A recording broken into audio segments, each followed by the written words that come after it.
బ్రహ్మాది దేవతలు అని మనం చెప్తాం. కావున బ్రహ్మగారికి చెబితే చాలు, ఆయన అందరినీ తీసుకుని వచ్చేస్తారు. మన ఇళ్లల్లో కూడా పెళ్ళిళ్ళు జరుగుతున్నాయి అనుకోండి, కుటుంబ పెద్దకు చెబితే చాలు, కుటుంబం అంతా కూడా ఆయన ఆజ్ఞతో వెళ్ళాలి. అంతేకాని నాకు చెప్పలేదు అని చెప్పేసి ఇంట్లో గొడవలు చేయకూడదు. భార్యకు ప్రత్యేకించి చెప్పాల్సినటువంటి అవసరం లేదు. ఇంటి యజమాని బ్రహ్మదేవుడు బయలుదేరగానే సరస్వతీదేవి వచ్చేసింది.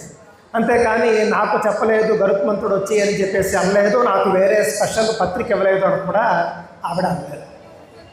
ఆ విధంగా దేవతలందరికీ పెద్దవాడైనటువంటి బ్రహ్మదేవుడికి పత్రిక పంపించాడు శ్రీనివాసుడు, గరుత్మంతుడితో పంపించాడు. వెంటనే పత్రిక చదువుకున్నాడు. చదువుకున్న తర్వాత బ్రహ్మదేవుడు మొత్తం దేవతలందరికీ కూడా మనం వెంటనే బయలుదేరాలి అని చెప్పేసి ఒక కబురు పెట్టాడు.